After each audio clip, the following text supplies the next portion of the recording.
guys? Welcome back to another episode of Manga Review. It is episode 29, and I just read Demon Slayer Volume 23, the finale, the final volume of Demon Slayer, and man, there's a lot to cover.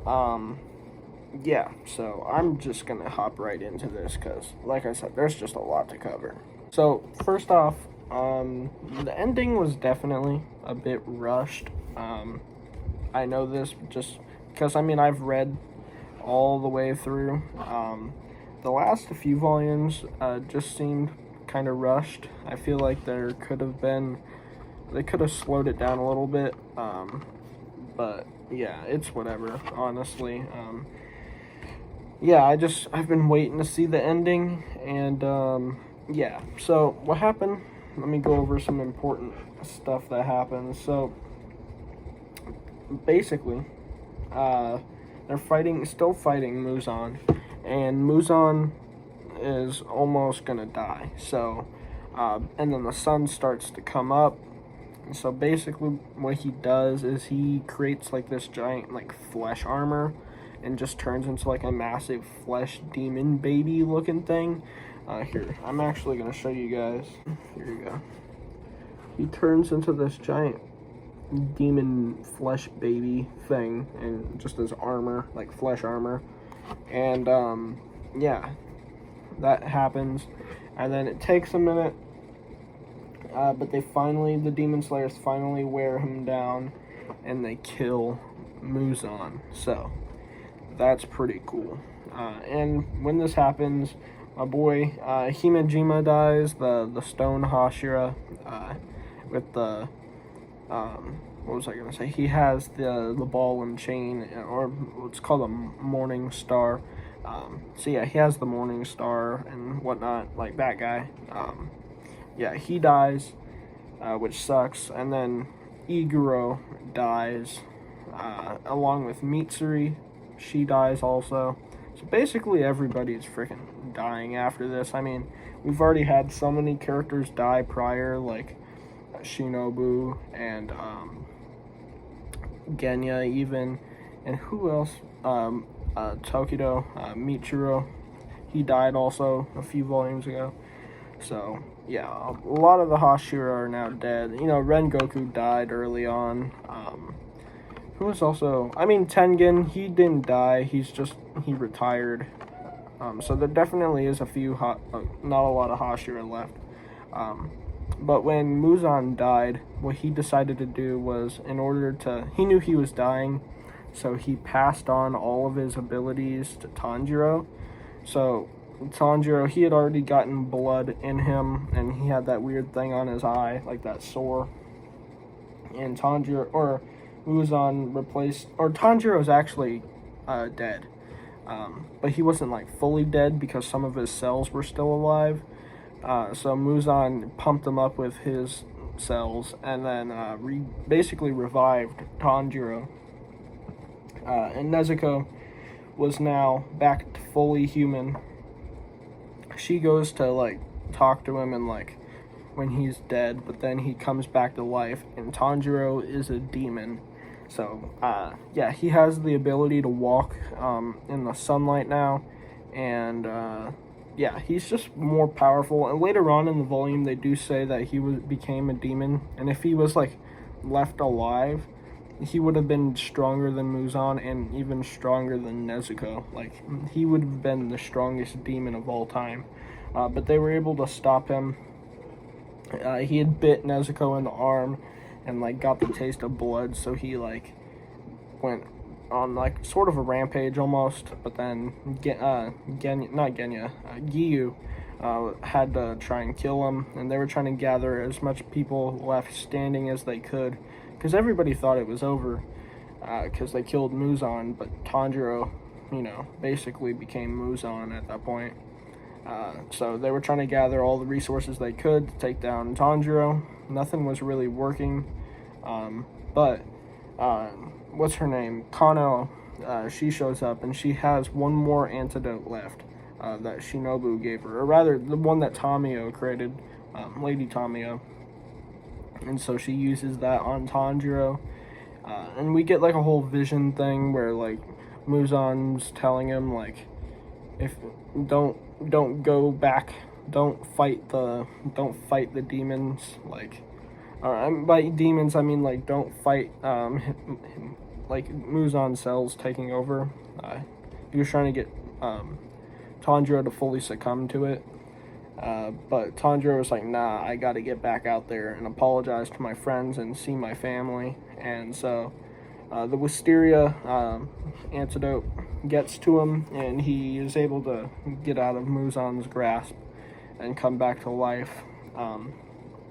He lost eyesight in one of his eyes, and one of his arms are crippled, which is crazy. So after that happens, though, some time passes, and here, let me go into the manga. Some time passes, and Kano also loses her eyesight from using that, she lost it prior. It was from using that one technique, that one breathing technique, when she fought the, Dota, I think his name was, when she used that whole eye thing, the vermilion eye, whatever. So she had to, I don't know if she actually used it or she was going to use it again on Tanjiro, but yeah. So she lost eyesight too in one of her eyes. But anyway, later on now, everybody is back to normal. There's no more demons, and Tanjiro is in like the hospital thing. He's better now. Everybody is just better, and they're basically, at this last portion of the manga, they're just tying up loose ends. Like I said, Nezuko's finally back, and the last two remaining Hashira are Giyu and Sanemi. Because, I mean, Uzui is still alive, but he had retired prior, so technically he's not a Hashira anymore. But if you want to count Uzui or Tengen, whatever you want to call him, then there's like 3 out of like, yeah, so Tengen, Giyu, and Sanemi are the only surviving Hashira. But then the Obuyashiki disbands the Demon Slayer since they're not needed anymore. And yeah, so that was really cool. I like the ending a lot. Like, they could have kept the same ending that they have now and just made the huge last arc, like, slowed it down a little bit and gave us more details. I felt like the fights, especially like that last fight against Muzan, just went by too fast. Just like that last, I mean, that last arc in general, there should have been like one more arc, I think, maybe prior to the Muzan castle. That would have been a lot better. But yeah, I like the way that it ended. Everybody is just happy. They're celebrating. And so, yeah, we do see here, I just want to show this panel right here. But yeah, there's also a lot of confirmed ships. I'm going to talk about some of the ships here in just a minute, because there's something really cool, or not really cool, but interesting that happens. Anyway, Tanjiro, Nezuko, Inosuke, yeah, just them. They move into Tanjiro's house. So they're living there now. Apparently all like the townspeople had fixed up Tanjiro's house and cleaned it for him. So they're all home now. And yeah, they're all just chilling pretty much. But at the end of the volume, here it shows, what everybody is doing. But then you might be wondering, wait a minute, I thought this was Demon Slayer. What's going on here?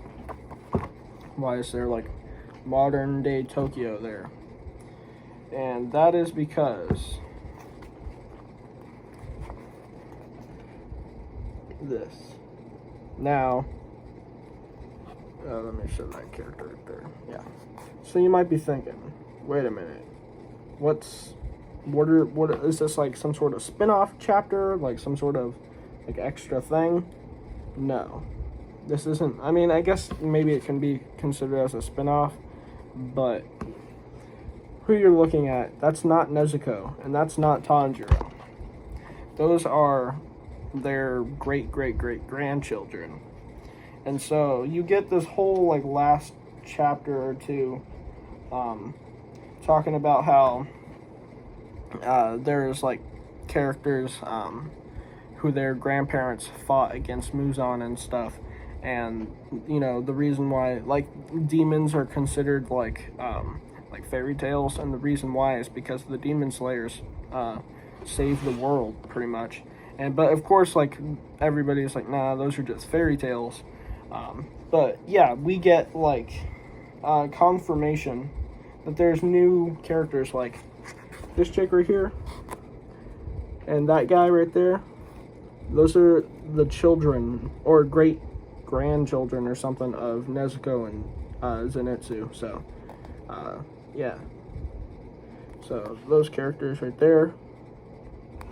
But then oh yeah, you can also see Tengen's descendant right there. And then, so yeah, and then there's also Inosuke's descendant, and obviously somehow I don't actually know how those are descendants, because that doesn't make too much sense unless they're the three twin sisters, or the triplets, I mean, unless they're their children, and they just somehow look like Shinobu and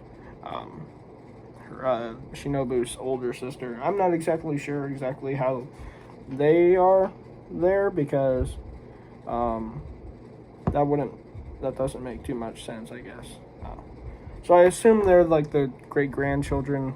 Those two girls that look like Shinobu and her sister are the great-grandchildren of, like I said, the three triplets, whose names I can't remember. But we also get confirmation that Tanjiro, he ends up with Kanouo, which I kind of saw coming ever since their, like, one of their initial interactions when they were at the Butterfly Mansion at the end.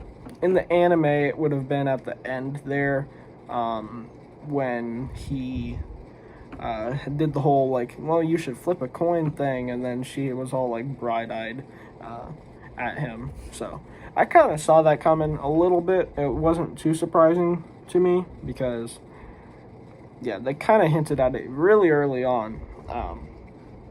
But, yeah, but what was... And obviously, you know, Zenitsu and Nezuko, that made sense. But, yeah, Inosuke with Aoi, that I was like, dang, that's really interesting that's the route they went with that. But it makes sense.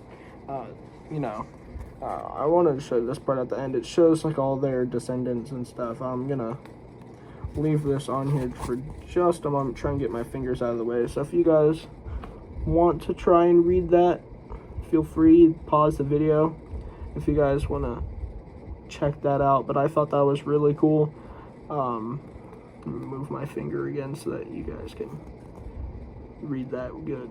But yeah, I thought this volume overall, oh yeah, and it shows at the end here, it shows some stuff like, you know, Tanjiro and Kanouo like happy together, and then also, you know, Aoi and Inosuke together. So yeah, it's definitely canon, their canon relationship, which is pretty cool. And then on the back here we just get some like quotes from the Demon Slayers, or not the Demon Slayers, but like the some like last notes, I guess, from the what are they called? Or no, maybe not, because at first I thought these were last like quotes from the Hashira, but because of something that they said earlier on in one of the panels, but actually I think this might just be Tanjiro speaking. But yeah, we get this really cool ending panel thing right here, which is really cool. And then at the end here, where was the thing that it showed? Hold on, let me go back just a little bit here. Oh yeah. This is like their descendants getting into trouble, but right here is really cool. If you want to read that. I thought that was quite cool. I like the whole thing they did with like their descendants, and not worrying too much about like the whole romance aspect of it during the story, but just saving it for the end. Like they focused the author focused more on the action and the plot, more so than like the side romance stuff that was happening. I mean, obviously, you know, Zenitsu with Nezuko, that was sort of that was a whole thing from the beginning, but it was more so one-sided, and it was not really meant to be taken seriously. It was more of just like a throwaway gag. That was like a running gag throughout the series. But yeah, I like that they sort of saved that for the end, and they didn't really show much happening between the characters at the end, but they like told you, hey, this happened, and they actually ended up together in the end. So it was kind of like, oh, okay. And it leaves a lot to be wondered and about, especially when they show, like, confirm, like, their descendants and stuff, which I thought was really cool at the end. But yeah, also, I saw a lot in the, the new, like, Ninja Storm game that's basically, it's like a Demon Slayer Ninja Storm. I forget what it's called. But it's coming out here soon. I'm probably going to get it.